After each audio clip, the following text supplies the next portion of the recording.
년을 생각하고 있으나 재촉하진 않을 것이다. 충분히 생각하고 견실이 짓도록 하라. 부탁이 있사옵니다, 전하. 말하라. 사오면 일꾼들에게 빠짐없이 품삯을 내줄 것인지요. 군용 추나 추동을 여러 차례 겪을 것이온데 추울 땐 추위를 이길 만한 대책을, 더울 땐 더위를 이길 만한 대책을 강구해 주실 것인지요. 모든 근본이 사람이 있을진데 전하의 큰 뜻이 담긴 이 화성 축제에 꿈이 담긴 이 일에 가담할 수 있도록 성은을 내려주시옵소서. 좋다. 이 화성 축제에서 필요한 모든 것들을 즉각 나에게 이야기하도록 하라. 내가 즉시 지원해 줄 것이다. 이렇게 해서 장장 5.52km에 달하는 화성 설계와 축조가 시작됐습니다. 정약용은 기기도서를 창조해 여러 신기제를 만들어 응용을 했는데요. 10년을 예상한 축성을 2년 10개월 만에 완성시킬 수 있었던 신기제 중 도르의 원리를 이용해서 무거운 석재를 들어올렸던 이 기제는 무엇일까요? 10초 드리겠습니다. 네, 칠판 들어주세요. 네, 정답은 거중기였습니다. 거중기는 20사람이 해야 할 일을 기계 하나가 해냄으로써 일손을 파격적으로 줄이고 건축의 효율을 높일 수 있었다고 합니다. 이것 말고도 보시는 것처럼 활창, 농로, 유형거 등이 같이 쓰였는데 이 덕분에 예상보다 7년이나 빨리 축성할 수 있었다고 하네요. 수업 4대문은 창룡문, 화성문, 팔달문, 장안문이 있는데요. 잘 보시면 천문이 앞에 하나 있고 둥그런 담을 두른 뒤에 또 하나의 성문이 있습니다. 이것은 적의 공격을 효율적으로 막기 위해서였는데요. 이렇게 성문을 앞뒤로 지은 성을 무엇이라고 부르는지 적어주시면 됩니다. 네, 보기 드리겠습니다. 1번 겹성, 2번 행성, 3번 옹성, 4번 복성. 항아리를 닮았다 라고 해서 지은 이름이기도 합니다. 3번 옹성이었습니다. 네. 자, 정약용 선생은 청렴하고 결백한 성격으로 인해 인생에 있어서 만나면 안 되는 악연을 누군가와 맺는데요. 정조 임금으로부터 암행어사직을 맡고 있는 경기도 감찰하던 중 벌어진 일이 빌미가 됐다고 합니다. 그 사정은 이렇습니다. 근본 감찰에서 경기도 관찰사는 한양에서 수원 화성으로 이어지는 강변 7개 일배서 돈을 모을 목적으로 관청 곡식을 3배나 비싸게 강매하여 백성들에게 큰 피해를 입혔사옵니다.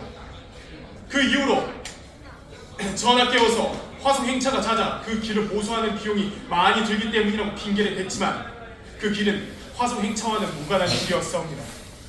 더군다나 남은 돈을 착복하여 자신의 재산을 불렸다니 어찌 이를 가만두고 볼 수 있겠사옵니까? 이는 백성들의 고열을 짜내고 임금을 기망한 죄를 지은 것이니 그에 따른 마땅히 큰 벌을 받아야 할 것이옵니다. 경기도 관찰사의 탄핵을 추천드리는 바이옵니다. 뭐라? 탄핵? 정약용 저놈이 드디어 미친 게로구나. 감히 나를 탄핵해. 뭐냐? 지금은 네 놈이 임금의 총애를 믿고 날뛰지만 그 영광이 마냥 길지만은 않을 것이다.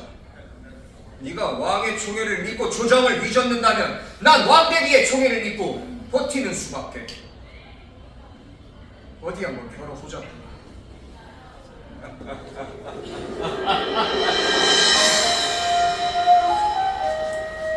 자, 여기서 바로 문제 드리겠습니다.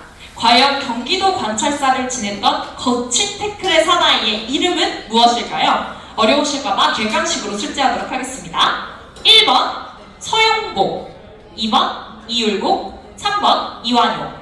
33%의 확률입니다. 적어주세요. 10초 드리겠습니다. 네, 정답은 1번 서영보였습니다. 네, 맞추신 분들 칠판 흔들어주세요. 7번을 들고 해주세요. 네, 맞추셨습니다. 네, 네 분이요. 주상 전하께서 풍부하셨다. 주상 전하께서 부모하셨다. 돌아오셔서 옥자로 다시 돌아오셔서. 1800년이었습니다. 별다른 징후 없이 건강하시던 정조 임금께서 갑작스럽게 돌아가시자 사람들은 노론들에 의한 독살이 아닌가 의심할 정도였습니다. 아무튼 정약용 선생을 미워하던 노론 세력들은 정조 임금이 돌아가신 걸 계기로 정약용 형제부터 철저히 무너뜨리게 됩니다. 그 이유는 정약용 형제들이 천주교 신자였기 때문이었습니다. 자, 그럼 여기서 문제 나갑니다.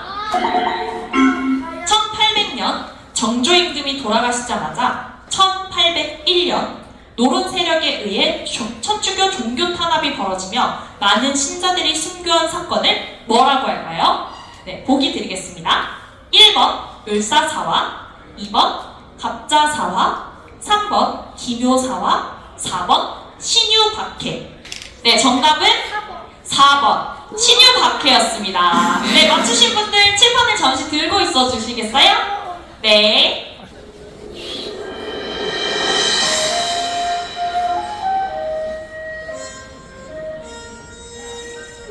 아니되옵니다. 유학의 이념을 무너뜨리고 사특한 사학을 신봉하는 자들입니다. 천주 이외에 그 누구도 신봉해선 안되며 부모의 제사 또한 사악한 귀신을 불러들이는 일이니 배척하라고 떠들던 자들이란 말입니다. 특히 정약용 그놈은 사학 무리에 깊숙이 관여해 백성들의 정신을 피폐하게 만든 수괴입니다. 그를 죽이지 않는다면 100명 아니 1000명을 죽이더라도 아무도 죽이지 않은 것과 같으니 그를 살려두어선 결코 아니되옵니다. 대비마마 정약용 형제를 죽이시옵소서.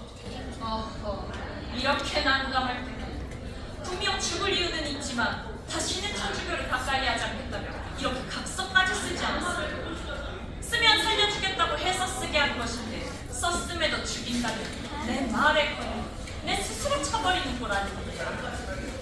무탈하게 배다리를 만들어 임금의 행차를 두어 화성을 지어 국방을 튼튼히 공로를 생각하세요.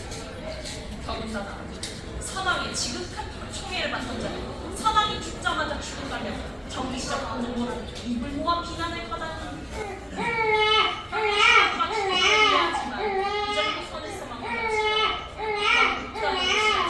하지만 대비마마! 형님! 그곳 흑산도는 어떻습니까? 온종일 차고짠 바닷바람이 불어 몸이 쉬 상할 텐데 전 그것이 걱정입니다. 내 걱정은 말아라. 이 사람이 드물어 좀 외롭긴 하지만 이렇게 바닷새도 날고 많은 물고기들이 있는 덕에 그런 대로 지내만 하구나. 나도 이곳에서 소일거리들을 위해 이곳 바다생물들을 연구하고 책으로 한번 써보고 있단다.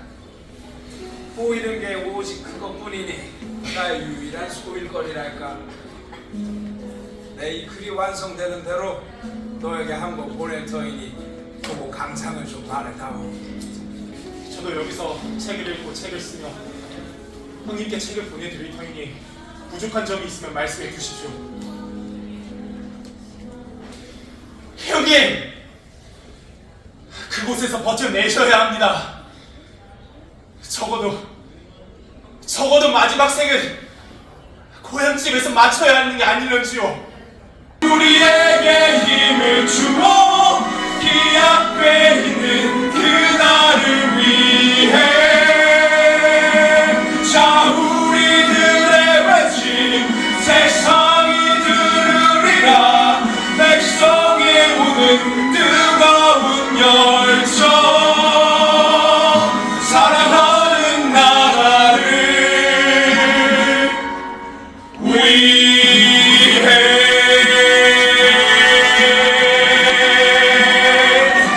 당시 흑산도 연안에서 서식했던 어류와 갑각류, 조개류 등 해물에 대해 명칭, 분포, 생태, 심지어 몸체 구조와 맛까지 총 망라해서 상세히 서술한 책의 이름은 무엇일까요? 객관식입니다. 1번 해양어고, 2번 흑산생물, 3번 자산어고, 4번 생물도감. 네, 정답은 3번 자산어고였습니다. 네, 맞추신 분들 들고 있어주세요. 정약용 선생은 유배지 강진에서 성리학이라는 낡은 이념 대신 이 학문을 중시한 책을 쓰며 이것의 대가라는 명성을 얻으셨는데요. 실생활에 도움이 되는 실용적 학문이라는 뜻의 이 학문은 무엇일까요? 네, 직접 적어주시면 됩니다. 네, 정답은 실학이었습니다. 네, 앞에 계신 분들과 뒤에 친구 한 명, 네, 맞추셨습니다. 이번엔 정약용 선생이 강진 유배지에서 쓰셨던 책 중에서 대표적인 1표, 이서에 관해 질문 드리겠습니다. 1표는 정약용 선생이 관제개혁과 부국 강병을 논한 경세유표라는 책이고, 이서 중 하나는 목민관, 즉 지방 수령들이 지켜야 할 바를 적은 책, 하나는 법 체계에 관한 연구 및 실무 지침에 관한 책입니다. 그럼 이 두 가지 이서가 무엇인지 직접 써주시면 됩니다. 정답은 목민심서와 흠음심서였습니다. 네. 정약용 선생이 유배지에 있을 때 어느 날 아내 홍씨가 시집 올 때 입었던 비단 치마를 보내옵니다. 신혼 때를 생각하며 잘 견디어달라는 기도이자 격려였을 것입니다. 이에 정약용 선생은 또다시 실학 정신을 발휘하여 그 낡은 치마를 재단해서 책자를 만듭니다. 그리고 학연하고 그 두 아들에게 편지글을 남기는데요. 방금 보신 바로 그 대목입니다. 자, 그럼 문제 드리겠습니다.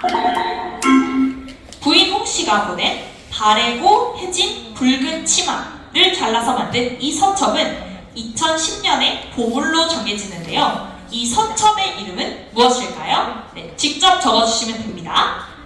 네, 정답은 하피첩이었습니다. 선생님은 외로운 유배지에서 약 500권의 책을 집필하십니다. 유배를 가지 않았더라면 쓰지 못할 서적들이었지만 그렇다고 해서 개인의 고독과 아픔을 외면한 채 집필을 많이 하셨다고 그것만 떼어서 말할 수는 없을 것입니다. 자, 그럼 문제 나갑니다.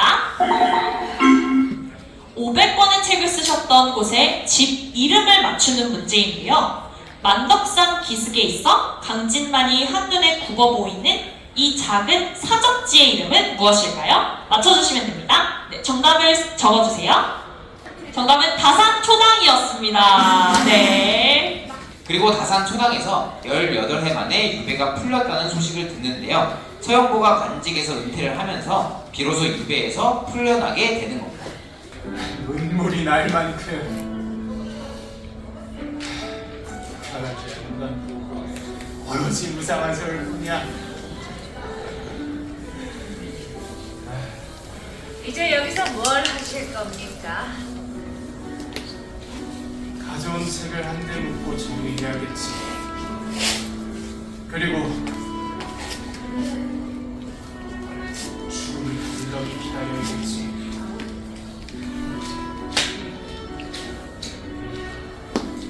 살아 돌아오시자마자 또 죽음을 말씀하십니까? 삶과 죽음의 한 통속이니 그게 왜 어려운 말이겠소. 18에 내내 생각한 말이거늘.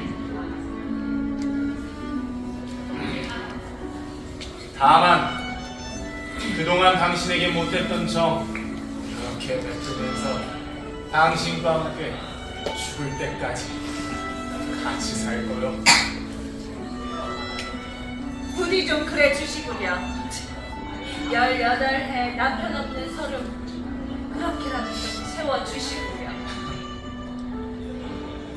앞으로 다정함 느끼면서 이렇게 우리 살아봅시다.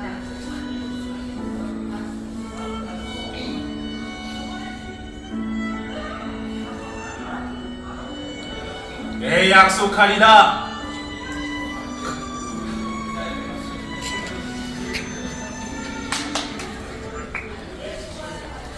네, 여기서 문제입니다.